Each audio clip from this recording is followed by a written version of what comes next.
Good morning, everybody. It's Sabrina Henny Live. Let me know where you guys are tuning in from today.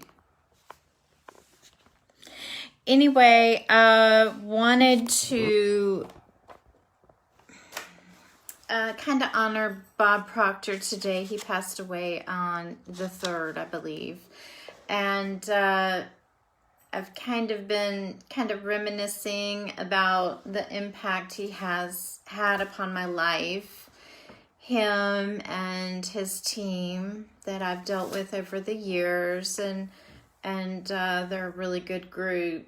Anyway, here's actually one of his books I found long ago, and it's kind of what I talked about in my book, kind of my awakening experience. And I made that decision.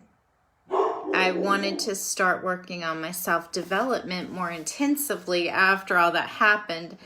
And it was during that time that The Secret came out, and that book, the movie, really changed my life. I was actually in merchant services at that time, getting someone's account in banking, and someone invited me in, and we kind of chit-chatted, and they said, yeah, we made a lot of copies of The Secret. I wanted you to have a copy. And I'm like, The Secret? And he was like, oh, you've never heard of The Secret? I said, no. And I just stayed in the office for a little bit. We chit-chatted. I did earn their business. And I took The Secret home, and I watched that movie 50 times. And everyone was like saying, why are you watching this movie so many times? And there was something in it that I had to grasp. And after 50 times of watching it, I did. I dissected every part of that movie. And it was so amazing. It was just so amazing. And of course, the book is great too. But there was something about the video or the movie, The Secret, that was so amazing. And through that, I met everyone that was a part of The Secret, you know, in mentorship, etc., etc. Hey, Frank, how's it going? So during that time of my awakening experience, I started reading about The Secret, and I started exposing myself to different things that I've never, ever encountered. And so one day, during that time period, I was like in and out of, small businesses, and I came across this little book in a thrift store, Bob Proctor, and I bought it for $1. I was like, I cannot believe someone got rid of this, and it's in the thrift store. I mean, it is true that, good morning to you, Frank. It is true that, someone's trash is someone's treasure, because I was like, I will never sell this book ever. And it's not for sale. But, so anyway, after that, I probably watched every Bob Proctor video. I've read every single one of his books and all that. Because he has made an amazing impact on my life. Sometimes we don't know who impacts us the most, but I would say he's probably the second biggest contributor to my brain. So, anyway... So I was honestly, Friday night was kind of hard for me, and I was busy doing, real estate stuff and putting out signs, believe it or not. But in the evening, I was just so teary-eyed. And I know a lot of the Bob Proctor consultants, a lot of my friends, they're feeling it today. And so my heart goes out to everyone associated with him, because it's like he was a big impact to this world. And that's the thing. He just wanted to help people and impact them, and he wanted you to become a greater success than you already were. He wanted you to be better. And sometimes in society, it's hard to find these people that want you to be a better person than what you already want to be.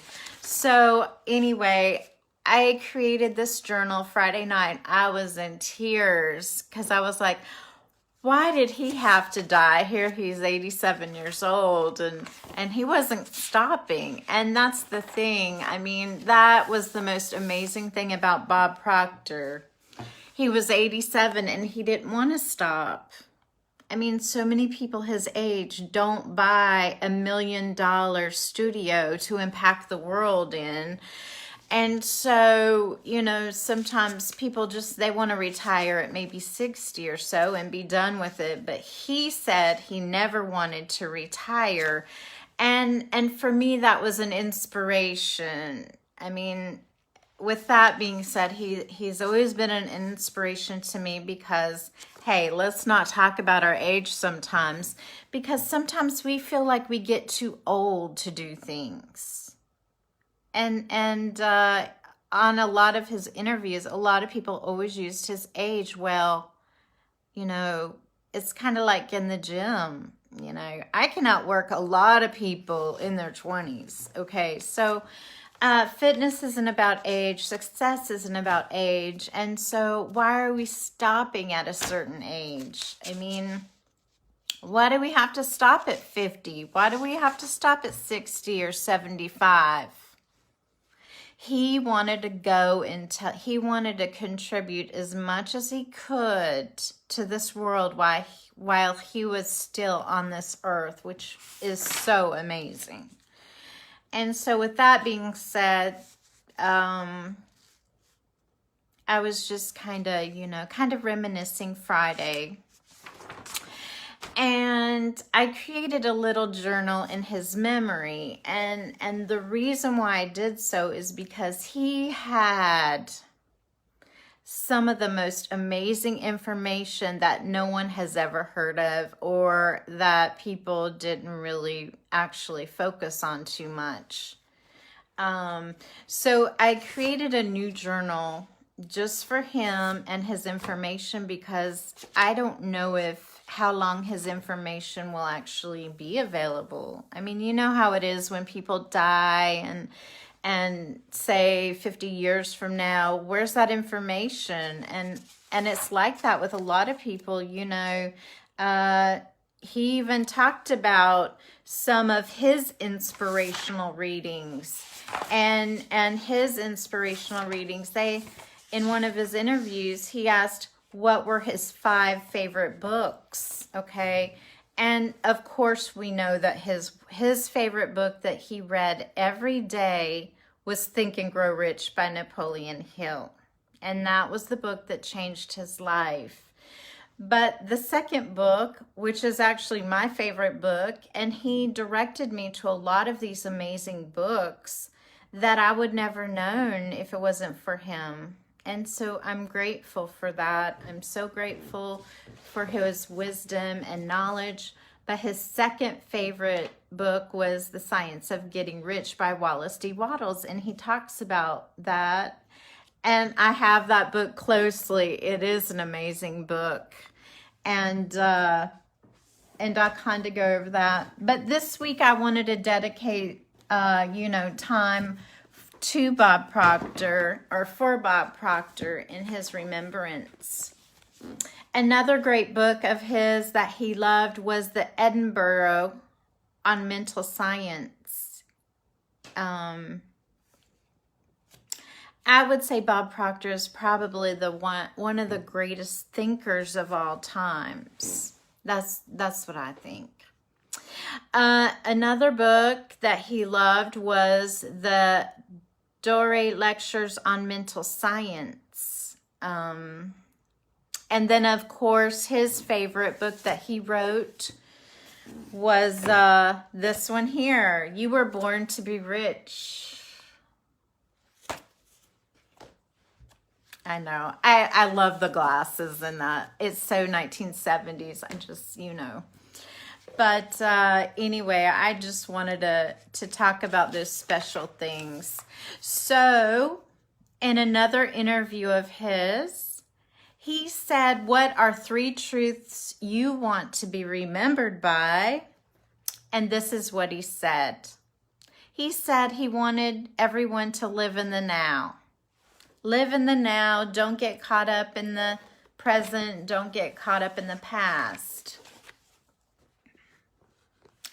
Number 2, he said, do the thing you want to do. Do the thing you've always wanted to do. Don't hold yourself back on it. And number 3, be grateful.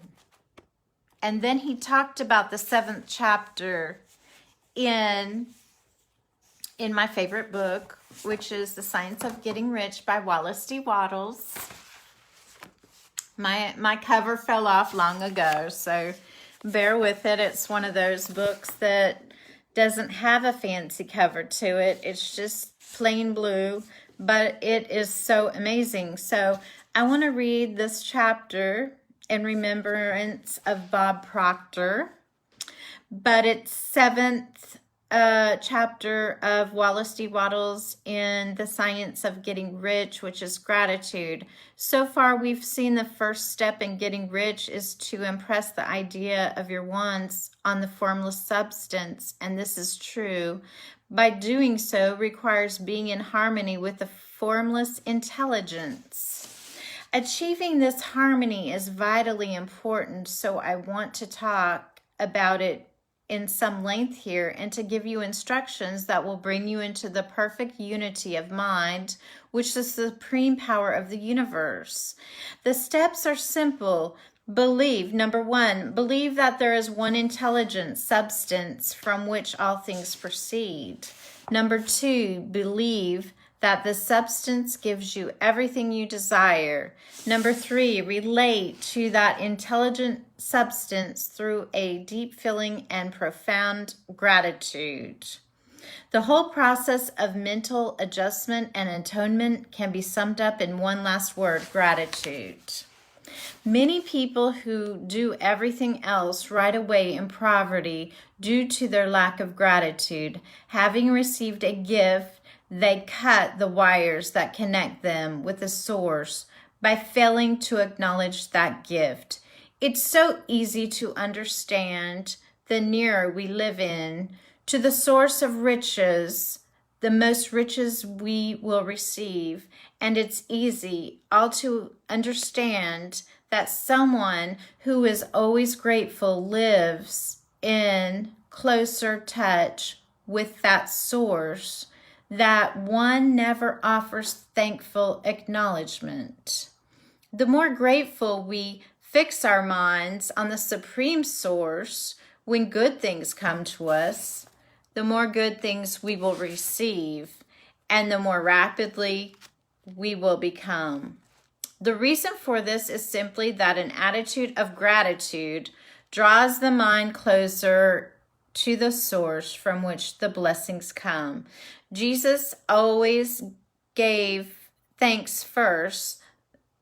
The Quran teaches that God Allah of His mercy has appointed for you night and day, so you may rest and you may seek His beauty. His bounty. I don't have on my glasses, so. And so that happily you may be thankful. Whoever gives thanks does so far the good of his soul. If that thought that gratitude brings your whole mind into closer harmony with the creative energies of the universe is new to you, consider it and you will see it's true. The good things you already have come to you along Pacific pathways according to the laws that can be counted on. Gratitude leads your mind out of long ways by which those came and opens the flows for further blessings. It also keeps you in harmony with a creative thought and prevents you from falling into competitive thought. That's a good point. Gratitude alone can keep you looking towards all providing source, preventing you from falling into the error of thinking that the supply might be limited, which is an idea that can wipe our hopes. The law of gratitude. There is a law of gratitude, and it's absolutely necessary you observe the law, this law, to get results you seek. The law of gratitude is based on the natural principle that action and reaction always equal in the opposite directions. This means an action leading towards is always followed by a reaction coming inward. So the action of expressing thankful praise to the Supreme Intelligent must lead to an equal reaction towards us. Our gratitude liberates an energy within us that immediately expands into formless substance, where it is instantly returned to us in kind. If your gratitude is strong and constant, the response of the formless substance will be strong and continues, and things you want will always move towards you. Notice gratitude attend Jesus maintain how he always seemed to be saying, "I thank you, Father, that you have heard me." You can't exercise much power without gratitude, for gratitude is what keeps you connected with power. Benefits of gratitude, but the value of gratitude is not just in getting more blessings in the future. Without gratitude, you can't keep from becoming dissatisfied. The moment you stop feeling grateful for your blessings and you start dissatisfied with things the way they are, you begin to lose ground. The reason is simple. When dissatisfied, you will only see what is not okay, what's broken or dirty, what's not right in the world, and your thoughts take the form of these things. When you transmit these forms and mental images to the formless, and more of what you don't want starts to come to you.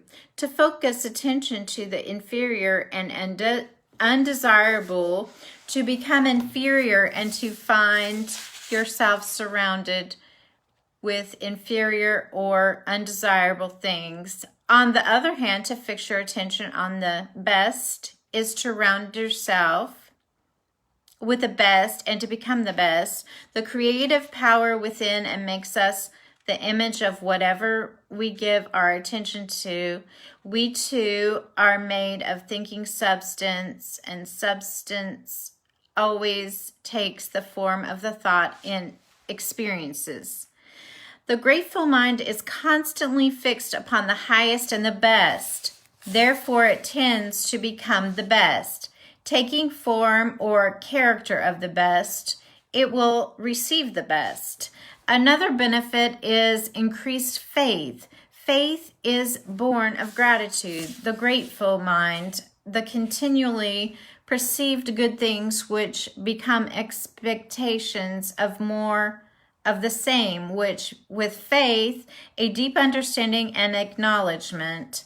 So every outgoing wave of grateful thanksgiving increases faith. Someone who has no feelings of gratitude cannot long retain a living faith, and without a living faith, you can't get rich by the creative method, as we shall see in the following chapters. Hello, David. How are you? Sorry I don't have on my glasses, so I'm just I'm struggling here and there, but Gratitude in all things. It's essential then to develop the habit of being grateful for every good thing that comes to us and to give thanks continually and to become all things have contributed to your advancement. They're all good. You have need to all things in very gratitude. Don't waste a lot of time thinking or talking about shortcomings or wrong actions of those in power. Their organization of the world has created an opportunity you can get really comes to you because of them. Don't rage against corrupt politicians. No, this isn't Bob Proctor, but it's one of his favorite chapters in Wallace D. Wattles, The Science of Getting Rich, which is one of his favorite books. And you'll have to go back and watch the beginning, David. Don't rage against corrupt politicians. If it were not for politicians, we should fall into anarchy and your opportunities would be greatly lessened. God, the intelligence of infinite substance, has worked a long time and very patiently to bring us to where we are in industry and government. That works continues. There's no doubt that the forces of ongoing development will go away with greedy corporate executives and politicians as soon as they spared. But in the meantime, they are all necessary. Remember that we're all helping to arrange the lines of transmission along. Your riches will come to you, and be grateful. This will bring you into harmonious relations with the good in everything, and the good in everything will move towards you. And then the summary of the 7th chapter in The Science of Getting Rich. And David, when Bob Proctor, one of his last things he wanted to be remembered for and that people should focus on is gratitude. And he brought up the 7th chapter of this book by Wallace D. Wattles. And if you have not read it, it is an amazing book. An amazing book, but he has really broadened my perspective on all the books he suggested to me that I've read over the years, which was a great impact on my life. Like one book many people probably have not heard of is this book, Thomas Troward, The Hidden Power. And that was one of his favorite authors, was Thomas Troward. So if you've never, a lot of people have never heard of Thomas Troward, but it was one of Bob Proctor's favorite authors, okay? And so as we go down to summary, the more grateful we fixed our minds on the Supreme when good things come to us, the more good things we receive and the more rapidly they come. This is simply the attitude of gratitude draws us so closer to the source from which the blessings come. Without gratitude, you can't keep from becoming dissatisfied with things as they are. The moment you stop feeling grateful for your blessings and let your mind dwell with dissatisfaction upon things as they are, you begin to lose ground. The grateful mind continually perceives and good things. That continual perception becomes expectation of more of the same, which becomes faith, a deep understanding and knowledge. Because of all the things have contributed to your advancement, they're all good, and we all need to include all these things in your gratitude. Don't waste time in thinking or talking about shortcomings or wrong actions of those in power. They're all helping to arrange the line of transmission along which your riches will come.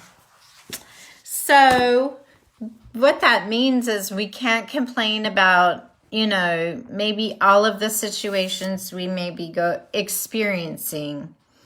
Like, let's not complain about our business or politicians, but we need to be grateful for everything. So your power does come from being grateful. So, and then the fourth thing he really wanted to remember by that people should do is give. Yep, give. And, he was raised by a single mom, grew up in poverty during the Great Depression. So he said that his mom was very giving. And that's why he was very giving. So anyway, that is a little Bob Proctor remembrance, a tribute to him today. I'm going to try to focus on him all week if I can. And of course, a little real estate. Thank you for the heart. I appreciate it. Have an amazing day. Let me know where you guys are tuning in from. Bye-bye.